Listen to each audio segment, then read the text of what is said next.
Hello दोस्तों, नए video में आप सभी का फिर से स्वागत है।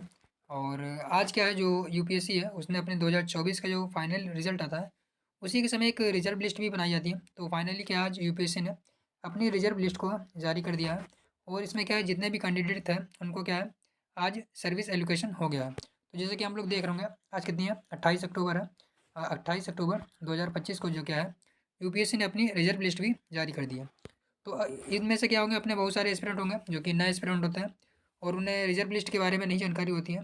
तो ये वीडियो उन लोगों के लिए काफ़ी महत्वपूर्ण हो सकता है। तो आप लोग क्या कीजिएगा वीडियो को लास्ट तक देखिएगा। और चलिए बात कर लेते हैं कि यूपीएससी की जो रिजर्व लिस्ट होती है उसमें क्या मतलब कि आखिर क्या होता है और जो यूपीएससी का रिजल्ट आता है जो कि फाइनल रिजल्ट आता है उसमें क्या होता है और जो रिजर्व लिस्ट होती है इसमें क्या होता है।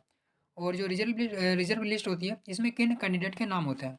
तो क्योंकि आप लोग अगर तैयारी कर रहे हैं तो आप लोगों को भी हो सकता है इस प्रोसेस से गुजरना पड़ सकता है कभी ना कभी। तो अगर आपको इन्फॉर्मेशन नहीं है तो आपको इन्फॉर्मेशन होनी चाहिए। तो चलिए देख लेते हैं। तो जैसा कि मतलब कि जो प्रेस नोटिफिकेशन दिया है यूपीएससी ने तो इसमें क्या कहा है कि the result of the UPSC civil services 2024 का है विल बी डिक्लेयर्ड।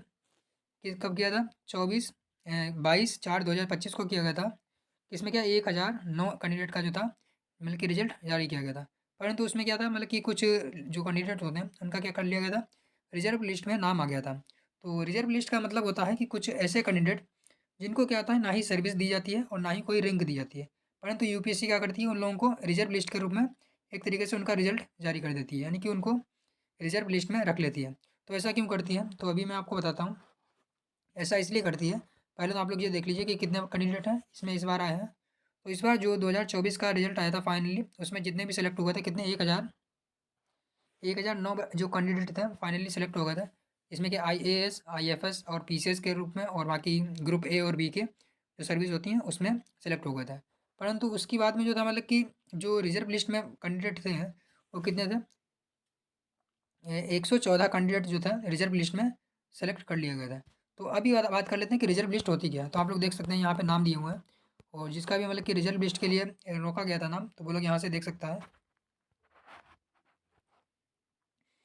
जैसे कि आप लोग देख रहे होंगे सीरियल वाइज अभी क्या है पहले इन लोगों का था रोल नंबर था पर इनको मतलब कि रैंक जो थी रैंक नहीं डिसाइड की गई थी और ना ही कोई सर्विस एलोकेट की गई थी। परंतु अभी क्या है इन लोगों की रैंक भी दे दी जाएगी और साथ ही साथ क्या सर्विस भी एलोकेट कर दी जाएगी। तो आप लोग देख रहे होंगे टोटल एक से लगा करके कितने 114 कैंडिडेट हैं उन सभी को क्या कर दिया गया अभी सर्विस एलोकेट हो जाएगी। और अभी आप लोग देख रहे होंगे यहाँ पे कि इसमें कितने कैंडिडेट हैं। तो 114 में टोटल कितने 94 जो हैं जनरल के हैं 5 ईडब्ल्यूएस के हैं और 13 जो हैं ओबीसी के हैं एक एससी का है और एक एसटी का है। तो इस प्रकार से टोटल कितने कैंडिडेट हो रहे हैं 114 कैंडिडेट हो रहे हैं। तो अभी चलिए बात कर लेते हैं कि आखिर यूपीएससी की जो रिजर्व लिस्ट होती है वो रिजर्व लिस्ट होती का मतलब कि रिजर्व लिस्ट का मतलब क्या होता है। तो रिजर्व लिस्ट का मतलब ऐसा होता है कि जब यूपीएससी अपना रिजल्ट बनाती है तो आप जानते होंगे यूपीएससी क्या करती है एक एग्ज़ाम मतलब कि कराती है जो कि यूपीएससी कराती है एग्ज़ाम। इसके जरिए ही मतलब कि सारे के सारे कैंडिडेट का सिलेक्शन होता है। उसके बाद में ये अपने रिजल्ट जो होती है किसको दे देती है डीपीओटी करके डिपार्टमेंट होता है जो कि department of personal and training affair करके ऐसा नाम होता है उसका डीपीओटी करके। तो उसको दे देती है।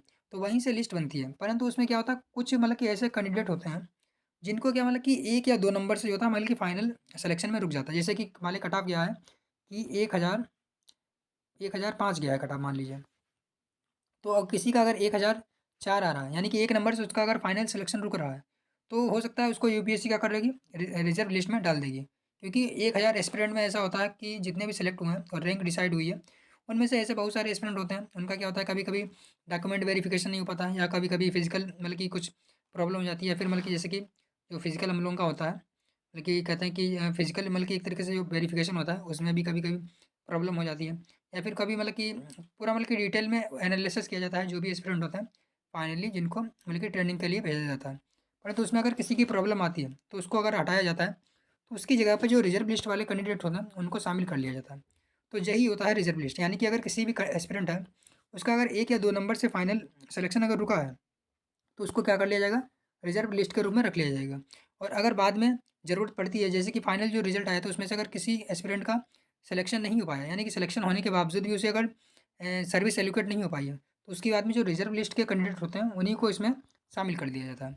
तो आशा करते हैं कि आपको समझ में आया होगा कि रिजर्व लिस्ट आखिर किस लिए रखी जाती है। तो फाइनली जिसका जिसका अगर किसी का नाम आया हो तो वो लोग यहाँ से देख सकता है। तो यही बात मुझे आपको बतानी थी, बाकी आप लोग बताइएगा। अगर कुछ और इन्फॉर्मेशन आपको चाहिए तो आप लोग कमेंट कर सकते हैं वीडियो में। और साथ ही साथ क्या वीडियो को आप लोग लाइक ज़रूर कर लीजिएगा और चैनल को सब्सक्राइब भी कर लीजिएगा।